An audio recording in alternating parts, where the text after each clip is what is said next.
The Crown has for so long been a symbol of unity for Canada.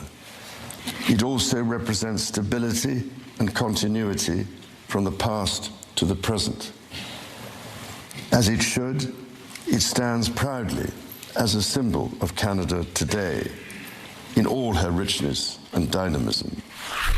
King Charles III made a whirlwind trip to Ottawa this week, kicking off the 45th Parliament with a historic speech from the throne, subtly pushing back at U.S. President Donald Trump's annexation threats and promising once again economic growth in national unity. An immediate test of both, a meeting with the premiers scheduled for tomorrow with Build Baby Build high up on the agenda.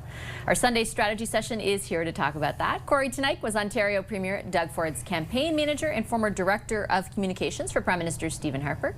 Next to him, that's Kathleen Monk. She's a former NDP strategist and Director of Communications to the late Jack Layton. And rounding us out, Scott Reid is a CTV News political analyst and former Communications Director to Prime Minister Paul Martin. Hi, everybody. Hey there. Hello, good morning.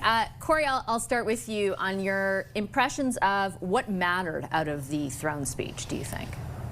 Well, I think the most memorable and perhaps important point was the almost last line of the speech that Canada remains strong and free. I think that was the message that was desired, I think, for not just Mark Carney and the government, but I think for all of Canada to have that declaration made in a way, and I think it punched through in some U.S. coverage. So I think that it was a success insofar as that went. I think the larger thing on the speech from the throne is it really struck me as more like the throne speech for the fourth term of a Harper government than the fourth term of a Trudeau government. I think there was a lot of conservative-friendly stuff in there, whether it's resource development, whether it's tax cuts, whether it's a more focus on crime, whether it's building resource projects or internal free trade. A lot of those things, I think, are just a reminder how much overlap there was on the Liberal platform and the Conservative platform in the last election. And I think also, Kathleen, maybe a reminder at the continued desire of the Carney government to demarcate itself from the Trudeau government. Yeah, for sure. And I think the most significant way he did that was by bringing the King, right? The King really brought a sense of kind of political urgency to the event, but also he brought the spotlight. Listen, just anecdotally, talking to average folks this week, so many people tuned in to at least part of the coverage, right? They took in that, which means they took in part of the speech, right? They took in some of the language that Carney wants out there, that this is going to be the biggest transformation of our economy since the Second World War. So it really had kind of the best of Ottawa, or the best of Canada, on display, not just the weather, which was incredible when the King was here, but there was, a real cross-partisan kind of camaraderie that happened. And, I couldn't help but reflecting on the speech on Tuesday that there was, over a third of the MPs have been newly elected, 117 new MPs. And if they think that's what a regular throne speech is going to be like, they're in for a treat. The next time the one is, because there was more pomp and circumstance in this town than we've seen in a really long time. But with that, got the chance for Carney to make an impression about what his government's going to do, and clearly his priorities laid out, that he's going to try to move fast. Yeah, I think that Kathleen's point in particular about on an anecdotal basis, Scott, the number of people who did tune into some of that, even the crowds here in Ottawa, there was clearly an interest in the kind of bigger context around the speech, the visit of the King, which in turn translated to, I think, a heightened interest in, the presentation of their agenda. No question about it. I mean, what you've seen is an elevated affair. In fact, this whole week, and I think we need to take a step back. One of the things that's really interesting is Carney is busting a cardinal rule of politics here. Everything is elevated. Everything is excited. He is inviting high expectations. This is a government that lives in superlatives. It's going to do things that haven't been done in decades. It's going to do them faster than we can possibly imagine. It's going to be the largest transformation of our economy since the Second World War.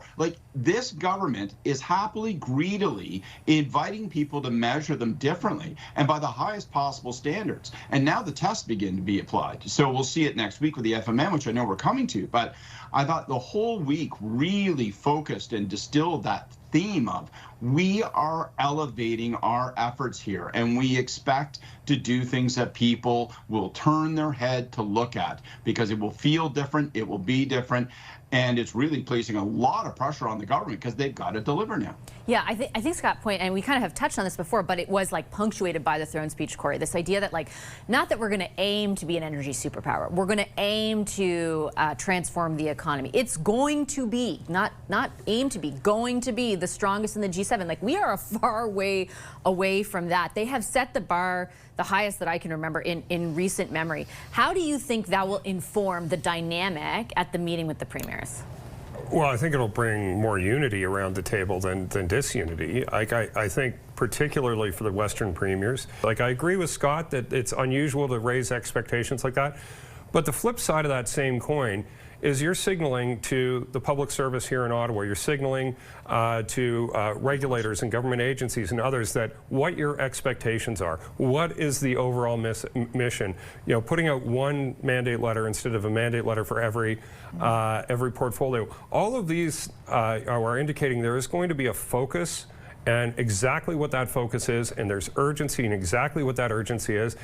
And I think it's going to be very well received by premiers. I really do.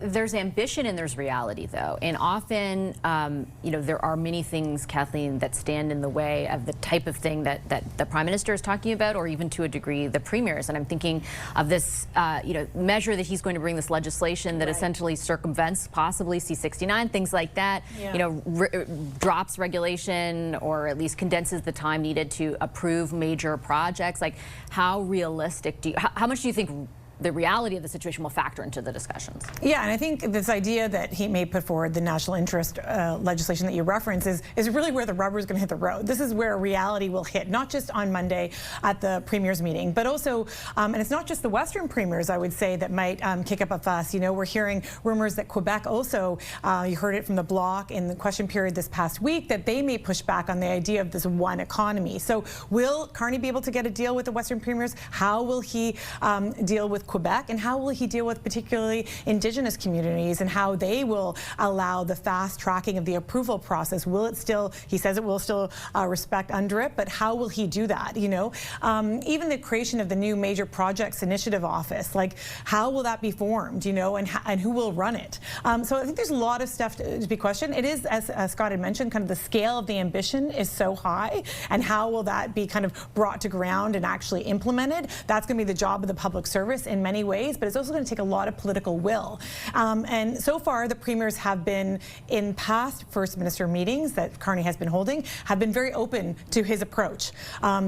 Describe him as humble, describe him as kind of, you know, consulting on terms of ideas. But we also know that, for instance, in the instance of Premier Danielle Smith, she, her popularity pops when she runs in opposition to the federal government. That was true of Jason Kenney when he ran against Justin Trudeau and was almost the official opposition in those days, and it's also true of Danielle Smith. So she gets something when she kind of, you know, continues that fight against the federal government. It also, though, over a past number of years, was true of Justin Trudeau. Yeah. Like, it was true, like, he was politically able to benefit from being at odds, for example, with Premier Smith, which kind of leads me to the question about political will that Kathleen brings up, Scott. Will the premiers be sort of partners in the ambition that the Prime Minister is laying out, or are they potentially the opposite? Well, I think we're going to find out really quickly, because my guess is that, remember, the Premier asked each of the provinces and each of the premiers, the Prime Minister asked them each for a list of preferred fast-track projects. Those lists are in.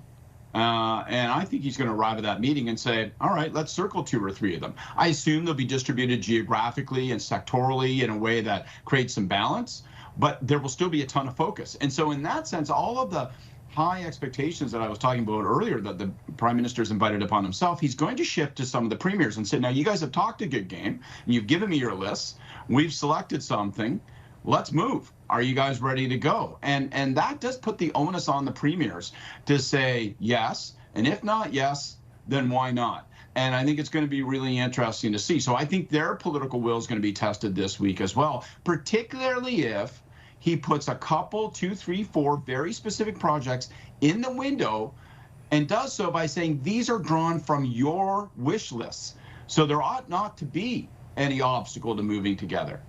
The other potential obstacle is Parliament, right? Depending on where different priorities lie. I noticed frequently this week in the first days of question period, for example, that the government was often saying, and in particular the Prime Minister, even in his first question period, like, I hope I have your support on X, Y, and Z, to the Conservatives very specifically. How do you think that plays out, Corey? Well, it's one of the things I'll be watching very closely as well. But the fact remains, and we talk about like policy platforms during the campaign being very similar. The fact remains that on some of these things, like major resource initiatives and internal free trade, things like that, 85% of the country voted for that. You know, about half of those people for the Liberals, about half of them for the Conservatives. There is so that is a very big pool to swim in of support. You're seeing support for pipelines in Quebec has crossed 70%. In Quebec, like that's unheard of. That is jaw-dropping, right? Yeah. So, you know, there's I think a win for both parties. I don't think anyone wants an election right away. We just had one. I think that.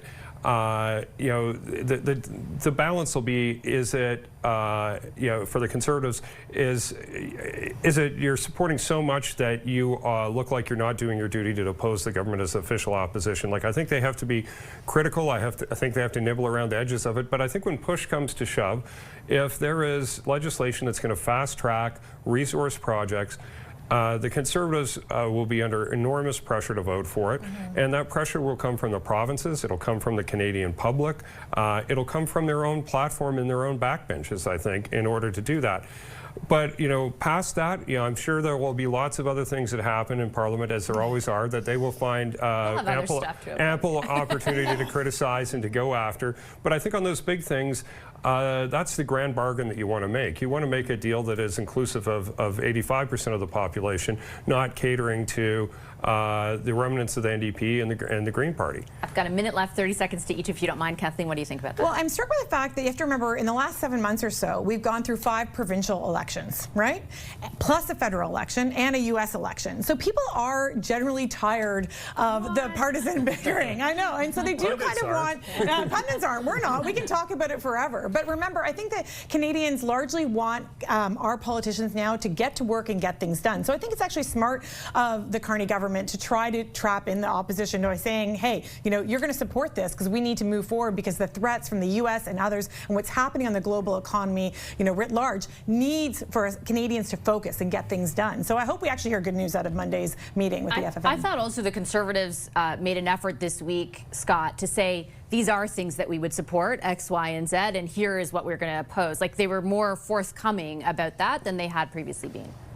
But they were careful to place some conditions on that, and I guess we'll see. The laws of political gravity haven't been struck away, and they face a dilemma. They want to see and have campaigned on action around these sorts of items. On the other hand, they need Mark Carney to fail, and Pierre Poilievre needs Mark Carney to fail. He's looked tremendously sidelined. I've been struck by how sidelined he seems. I can't remember a time in his political career where he seems to have mattered less. He's sort of at the end of the bench, handing out water and reminding everyone he's not a player on the field. And I think it does create a real internal tension in terms of how they comport themselves in all these kinds of questions. And you know, maybe it'll change when he gets back in the House. But my God, they look weak and a little lost right now, I think. Okay, I got to leave it on that note. Lots more for us to discuss in the coming weeks. Thanks, everyone. Our Sunday strategy session. Scott Reed, Corey Tenike, and Kathleen Monk.